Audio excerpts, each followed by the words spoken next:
Bismillahir Rahmanir Rahim. Assalamu alaikum, dear participants. Welcome to this second session on the issue of Islam and state as envisaged by Ustaz Javed Ahmed Ghamidi and some of the objections that have been leveled against him regarding this concept. So in our previous episode, we had discussed his fundamental views and also seen how the concept of Amr bil Maruf and Nahi anil Munkar relates to this whole paradigm. Today we'll be looking at some of the other areas also in which Ustaz Ghamidi's views have been challenged and contrary views have been presented. So these include Iqamat-e-Deen, Iltizam-e-Jama'ah and the issue of Khilafah. So the three issues that have risen contrarily vis-a-vis the thought of Ustaz Ghamidi will be analyzed, and we will see how he has responded to criticism. So as far as the first of them is concerned, it is called Iqamat-e-Deen. So this has been coined from a verse of the Quran itself, and it apparently gives us this impression that people have to establish religion or implement it. So first of all, Ustaz says that we need to look at the context and the construction of the verse itself. So this verse reads like this: Shara lakum min ad-dini ma wassa bihi Nuhan wallazi awhayna ilayk wa ma wassayna bihi Ibrahima wa Musa wa Isa an aqimu ad-din wa la tatafarraqu fihi. So it states, He has prescribed the same religion for you to which He had guided Noah, and whose revelation or prophet we have sent to you, and whose directive we gave to Abraham, Moses, Jesus, and that was, adhere to this religion in your lives and do not create a difference in it. So in other words, an aqimuddin does not mean to implement religion. Ustaz Ghamidi says it means to adopt and to follow it. And if it gives a certain directive to an individual, he should follow it. And if it gives a directive that relates to the society, then the rulers should obey it. And Ustaz Ghamidi says that whenever the word iqama is used with intangible realities, all lexicons, all dictionaries, all fundamental dictionaries of the Arabic language, they tell us that whenever it is used with intangible realities, like for example a deen, when the word iqama is used with that, then it always means to adhere to it.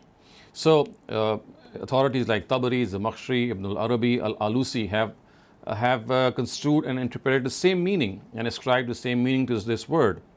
So much so that the biggest proponent of this meaning of implementation of religion, who is Ustaz Maududi, he himself, while explaining verse 68 of Surah Ma'idah, which says Hatta tuqimu at-Tawrata wal Injil, says that it actually means adhering and following the precepts of Torah and Injil.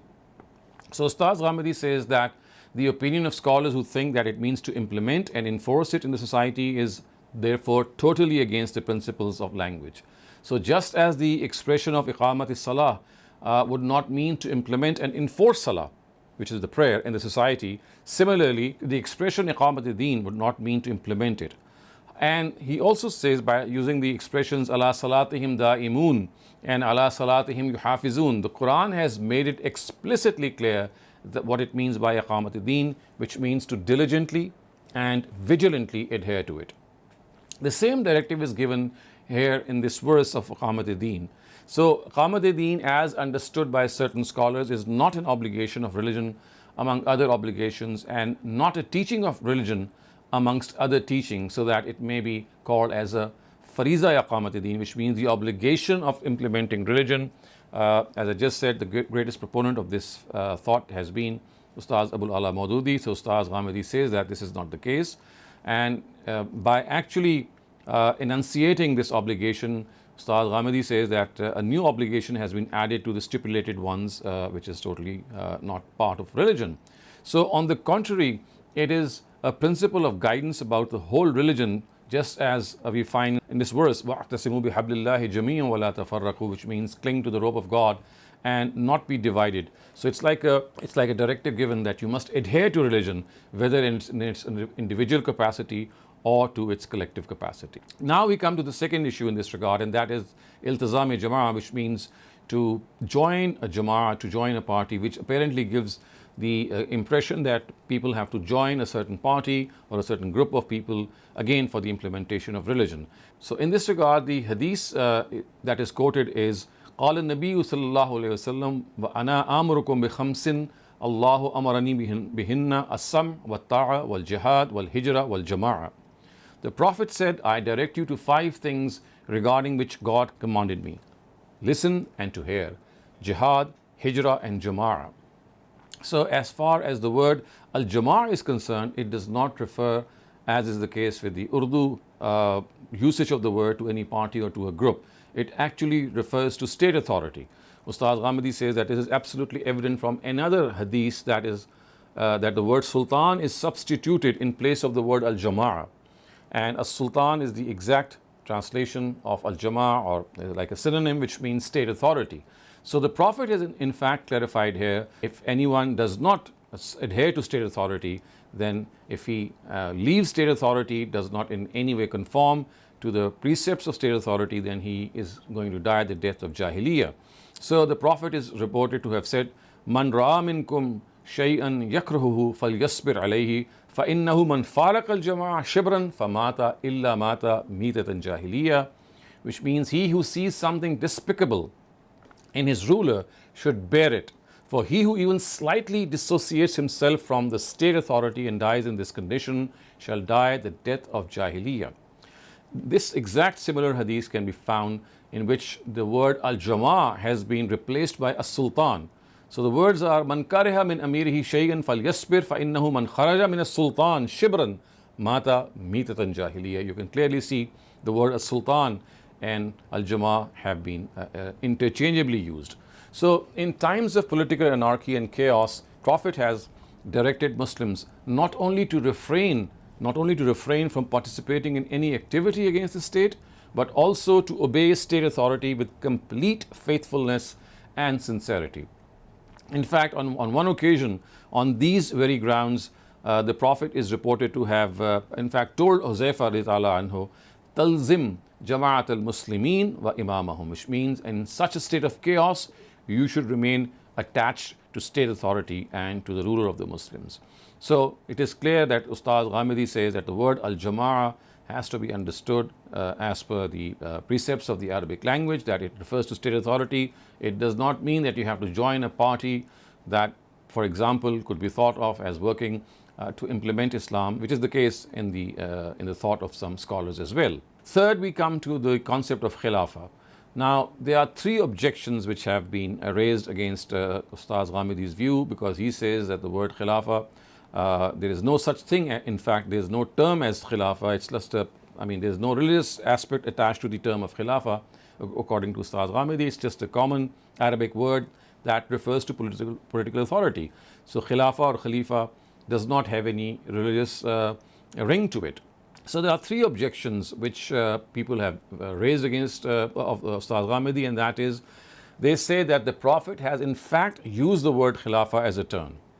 Now, it is an undeniable fact that for the past many centuries the word Khilafah is being used as a term, but it is certainly not a term of religion, Ustaz Ghamidi says, and it needs to be understood that terms of religion cannot be coined by scholars like Razi or Ghazali or Mawardi or Ibn Hazm or Ibn Khaldun. Similarly, not every word which Muslims start using in a particular sense becomes a term of religion. On the contrary, Ustaz Ghamidi asserts that terms of religion can only be coined by God and His messengers, and are acceptable only when their meaning as a term is validated from the Quran and Hadith or other divine scriptures. So he gives the example of Saum, Salah, Hajj, Umrah, and he says that they are regarded as terms of religion because God and His messengers have accorded them this status and have used them at various instances as such. On the other hand, the word Khilafah is a word of the Arabic language which means vicegerency, succession, political authority. So all these 3 meanings, it has used in all these 3 meanings. It is used as a common Arabic word in one of these meanings at all places in the Quran and Hadith. There is no, it's not used as a term. It is used in one of these 3 meanings: vicegerency, succession and political authority in the Quran and Hadith. And he says that it may be noted that certain verses of the Quran have generally been cited in a way to convince people that they are used as terms. But in all such verses, people have actually not translated the words Khilafah and Khalifa in the translations of the verses and have kept them intact in their original Arabic form. By doing this, they want to give the impression that these words have been used as terms of religion. So if all these verses are looked up in any authentic translation, all these verses will certainly deny the claim that has been made. In this regard, Ustaz Ghamidi has also explained the fact that this narrative of Al-Aimmatu min Quraysh, which means that after him the Quraysh will be the rulers, does not at all mean that he nominated the Quraysh as the Khulafa or successors after him. It only means that he was implementing the practical manifestation of the words Amruhum Shura Bainahum, which means people who enjoy the majority, the confidence of the majority, should be the rulers. So in the case of the Prophet, because he knew that there could be some debate between the Ansar and the Muhajirun, he decided the whole case before he passed away by telling them that after him, since the Quraysh enjoyed the authority of the majority, so they will be the rulers after him. Should not at all mean that in any way the Prophet is inclining towards them. Another thing which Ustaz Ghamidi has clarified is that after the demise of the Prophet, of course, Abu Bakr was elected as the Caliph and he was called the Khalifatul Rasul. And once he had passed away, of course, the next term that could have been used for Hazrat Umar radhiyallahu anhu would be Khalifatul Rasul. And this was like becoming tedious, because every time you would have to have a genitive pronoun so that it could affix in the right way. Khalifatul Rasul, which means the Khalifa of the Messenger. This would be the title that ultimately Caliph Umar would have to adopt if he had to continue with the same term. But he abandoned this whole term and he instead adopted the title of Amirul Mu'mineen, which clearly tells us that it was no term, and it was not a term at all. It was a simple Arabic word referring to political authority. Now, the second important thing is that the Quran also at no place uses this as a term. In any instance, and Ustaz Ghamidi has cited Surah Baqarah, Inni Ja'ilun fil ardi Khalifa, then of course the famous verse of Surah Swad, which says that, O David, O Daud, we have made you a Khalifa.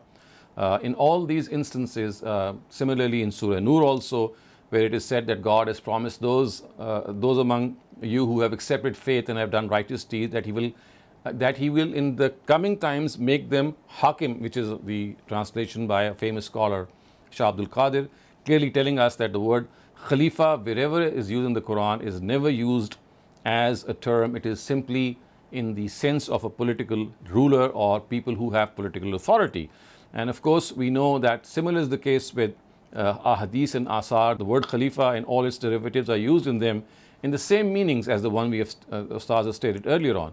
So much so, in one hadith, the word Khalifa is also used for God himself in the meaning of successor. And it is for this very reason that when meanings such as rightly guided caliph, like Khilafatul Rashida, is used, then the word rightly guided is always added to it, which means that there is nothing sanctimonious about it. So this is something which Ustaz Ghamidi has said, that unless we understand, we will be continuously being embroiled in this imbroglio. So, and the third thing in this regard that has been raised as an objection is that, as far as the view is concerned that according to Islam there should be only one global government or one Khilafah, that again is it is evident to every person of learning that the Quran is absolutely devoid of any such directive. In fact, there are two ahadith which are cited in favor of that view, that there should be just one Khilafah, and one of them is that God's messenger is reported to have said that prophets ruled the Israelites. So when one of them passed away, another would take his place. But there is no prophet after me. However, they will be rulers and they will be plenty. It was asked, what is your directive about them, O Prophet? He replied, fulfill your oath of allegiance with the first one, and then the one who is the first after him. The second narrative Ustaz Ghamidi has cited is that when the oath of allegiance is pledged to two rulers, kill the second one. Although Ustaz Ghamidi says that this second narrative is not sound as far as its chain of narration is concerned, yet even if it is regarded to be authentic, it is an incontestable reality that none of these ahadith state in any sense what people have derived from these ahadith. What is said in these narratives is that if Muslims pledge their oath of allegiance to a ruler and then another person rebels against him and invites people to pledge allegiance to him, then each Muslim should adhere to his first oath of allegiance. Moreover, if the second person claims to be their ruler and some people even pledge their oath of allegiance to him, then he should be executed. Such is the nature of these directives that their cogency can be made evident by every person. So, after the demise of Prophet Muhammad, when a member of the Ansar tribe suggested that a ruler each from the Ansar and the Muhajirun should be appointed, Umar anhu, on this very principle opined that two swords cannot exist in one sheath. And Abu Bakr also cautioned people at that instance that a state can only have one ruler. So this is because such an arrangement will result in severe differences. Disorder instead of order will arise, and the discipline of the state will be ruined. And instead of following the way on which the Prophet left his people, this religious innovation that one state will be governed by two rulers will emerge. So if the description of these ahadith to the Prophet is correct, then they imply what has just been explained. No logic or reasoning can deduce from them that Islam has directed its followers to set up a single global Islamic government. Similarly, no reasoning can deduce from these narratives that if the adherents of Islam are able to convert the majority of people of other countries to Islam, then they cannot set up their own government. And if they do so, as in the case of today's 50-odd Muslim countries, they will be regarded as sinners. Scholars of Islam must bear in mind that the precepts of God's religion must remain pure and unaltered. No scholar, jurist, or hadith doctor has the authority to make people liable for a directive for which the Almighty has not made them liable. So it has to be understood that people might like to create a global state of Islam based on the union of countries in which Muslims are in majority. This could be the desire of every person, and we can also strive to fulfill this desire. But Ustaz Ghamidi says that this view has no basis, it does not have any religious basis, that such a union is a directive of the Islamic Sharia, and if Muslims defy this, then they will be guilty of committing a sin. So in short, these three concepts also are explained by him, and he says that as far as his own vision is concerned regarding Islam and state, as we have discussed in our first episode, it consists of a very concrete set of directives. Neither the concept of Amr bin Maruf, the way it is presented in the light of implementing religion, is correct, nor the concept of Iqamat-e-Deen, nor the concept of Iltizam-e-Jama'ah, and nor the concept of Khilafah in the conventional sense.